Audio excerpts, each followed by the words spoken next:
ஓம்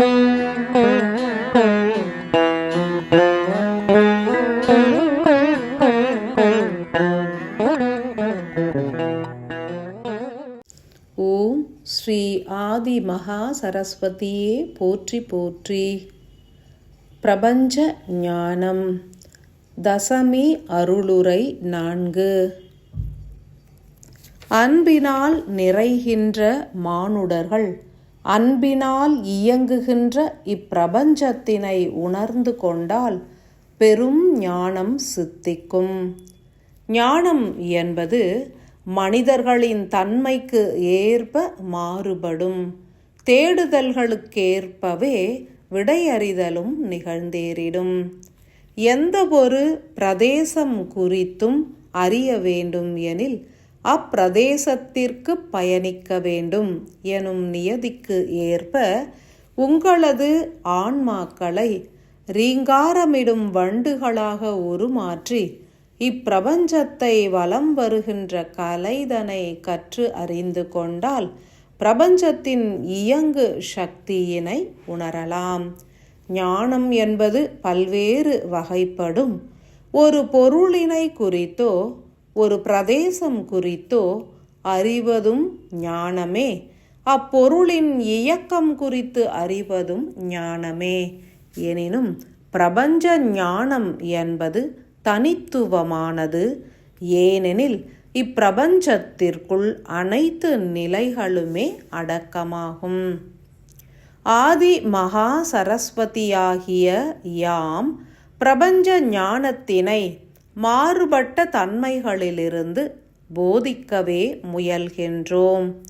மானுடர்கள் ஏன் பிரபஞ்ச ஞானத்தை பெற வேண்டும் எனில் சுயம் உணர்வதற்கே.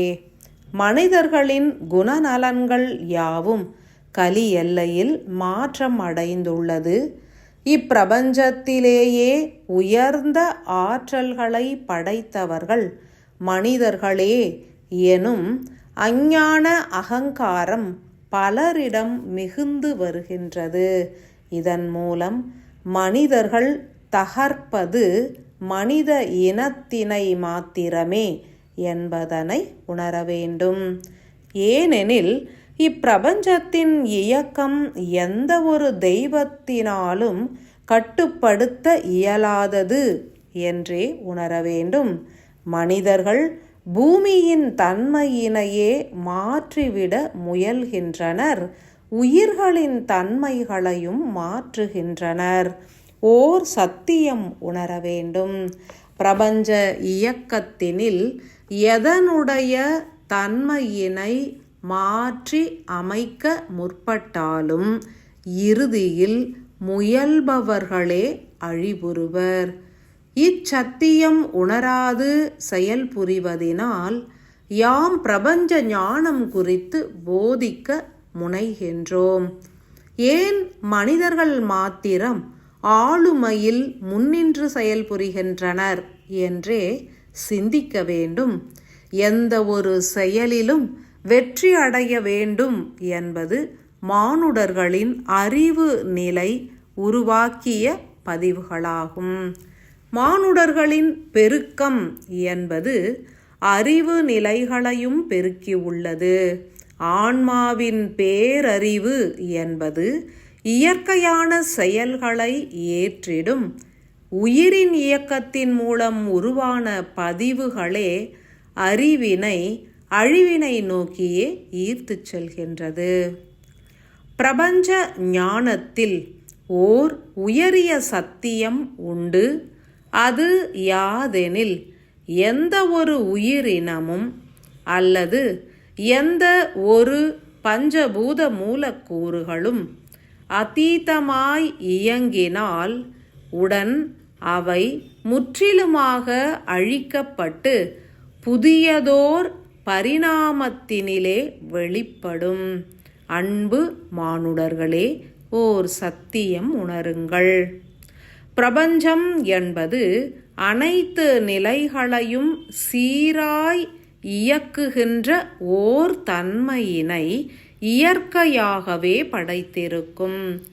நீரின் தன்மை வீரியம் அடைந்தால் நீரினால் நீர்நிலைகள் அழிக்கப்படும். காற்றின் தன்மை வீரியம் அடைந்தால் காற்றினாலேயே அழிக்கப்படும்.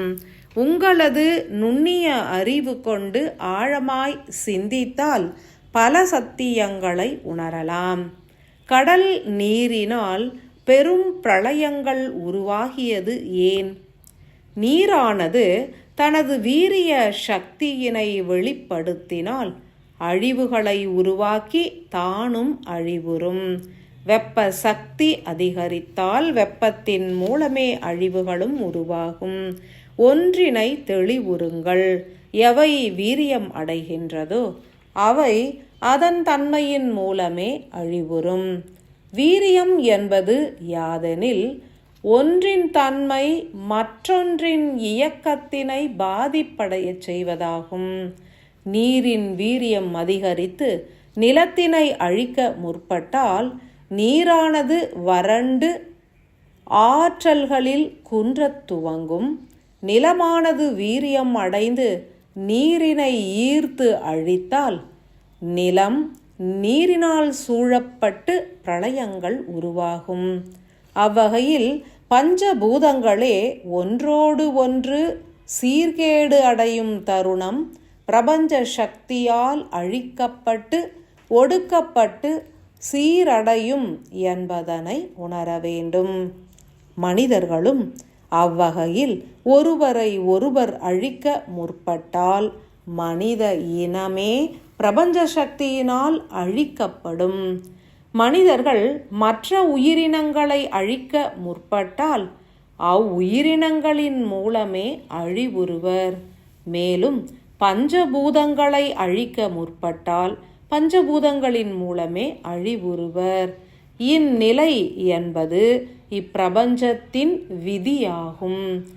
எங்கு இந்நிலை சித்தித்தாலும் இயக்கம் மாற்றமடையும், பின்னர் சீரடையும். விண்மீன்களின் நிலைகளும் இவ்விதமே அமையும் என்றறிக. எத்தருணங்களில் விண்மீன்கள் ஒன்றிணைந்து தீவிர காந்த ஒளியினை உருவாக்கி மற்ற விண்மீன்களையும் ஈர்த்து செயலிழக்கச் செய்கின்றனவோ அத்தருணத்தில் அவை யாவும் வெடித்துச் சிதறி நுண்ணிய துகள்களாக உருமாற்றப்படும். எவர் இதனை இயக்கமாய் ஏற்று செயல்புரிகின்றனர் எனில் பிரபஞ்ச சக்தியே என்றுணர்க.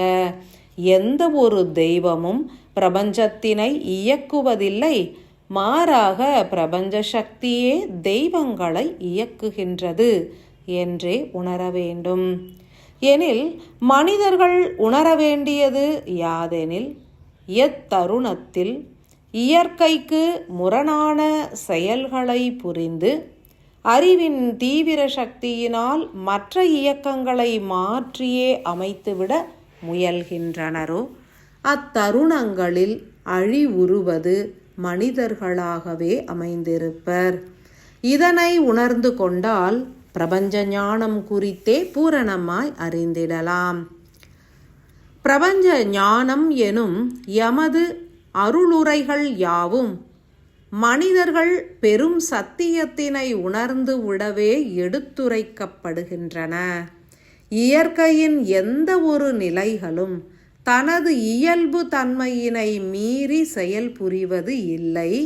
மனிதர்கள் மாத்திரமே அவ்விதம் செயல்புரிகின்றனர். ஏனெனில் மனிதர்களுக்கு மாத்திரமே அறிதல், புரிதல் மற்றும் உணர்தல் எனும் 3 நிலைகளும் அருளப்பட்டுள்ளது. ஓர் ஆன்மாவாக உருவாகி பின் உயிராக பிரிந்து நின்று செயலாற்றி அதன் மூலம் உடலாகவும் மலர்ந்து செயல்புரியும் திறன் இயற்கையின் மூலம் மனிதர்களுக்கு மாத்திரமே அருளப்பட்டுள்ளது. ஆன்மாவாகி உயிராகி பின் உடலாகி செயல்புரியும் மனித இனம் மீண்டும் உயிராகவே உருமாறி ஆன்மாவினுள் ஒடுங்கினால் மாத்திரமே விண்மீனாய் உருமாறி விண் உலகினில் இயங்கிட இயலும். ஏன் இவ்விதம் நிகழ்கின்றது எனில் பிரபஞ்சத்தின் ஒரு விதமான இயக்கமே காரணம். இதனை எவரும் உருவாக்குவதும் இல்லை, உருகுலைப்பதும் இல்லை. இயற்கையாய் உருவாகும் அணுக்கள் இயற்கையாகவே பல்வேறு பரிணாமங்களை ஏற்று இயங்குகின்றது. உடல் கொண்ட மனிதராகி பின் தெய்வ நிலைகளை ஏற்பதினால் எம்மால் அனைத்தினையும் உணர்ந்து எடுத்துரைக்க இயல்கின்றது. இதுவே மானுடர்களால் அறியப்படும் கர்ம வினைகள் எனும் நிலைகளும் ஆகும். விதியின் மூலமே அனைத்தும் நிகழ்கின்றது. எனினும் இயற்கைக்கு முரணான செயல்களை நிகழ்த்திடாது வாழ்கின்ற தருணம் வரை அனைவரது வாழ்வும் சிறப்பாகவே அமையும் என்றே உணருங்கள். மற்ற ஓர் உயிரினத்தின் வாழ்வினை சீர்குலைப்பது அல்லது நிலம், நீர், காற்று போன்ற பஞ்சபூத நிலைகளை மாசுறுத்தி சீர்கேடுகளை விளைவிப்பது போன்ற செய்கைகளின் மூலம் பலனை எதிர்கொள்ள நேரிடும் என்பதனை அனைவருமே உணர வேண்டும். யுகமாற்றம் என்பது எத்தகைய தருணம் மனிதர்கள் பஞ்சபூதங்களின் தன்மைகளை மாற்றியே அமைத்துவிட முற்படுகின்றனரோ அன்றி சக மானுடர்களின் இயக்கத்தினை சீர்குலைக்கின்றனரோ அத்தருணத்தில் இயற்கையின் சக்தியால் உருவாக்கப்படுகின்றது. யுகமாற்றத்தின் தருணத்தில் ஏன் மனிதர்களை காத்துவிட உயரான்மாக்கள் முன்வருகின்றனர் என்றே சிந்திக்க வேண்டும்.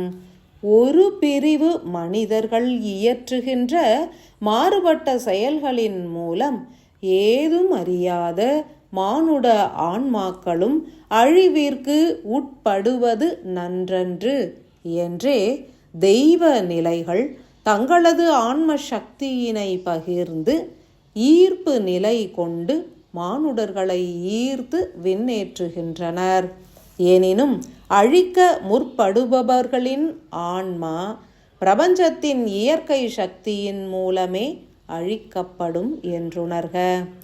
தொடர் செயலாய் தசமியின் அருளுரைகளை ஏற்கும் தருணம் மனிதர்கள் தெளிவான பிரபஞ்ச இயக்கத்தினை உணரலாம். அன்பு எனும் சக்தியில் இப்பிரபஞ்சத்தின் இயற்கை ஞான அருளானது உட்கலந்துள்ளது. அணுக்களின் மைய கருப்பொருள் குறித்தும் அதன் ஒளி தத்துவம் குறித்தும் அவை இயங்குகின்ற தன்மை குறித்தும் தொடர் செயலாய் யாமுணர்த்தியே அருளிடுவோம். உணர்ந்து நின்றால் ஆன்ம ஒளி பெருகிடும். அன்பு நிறைந்த ஆசிகள்.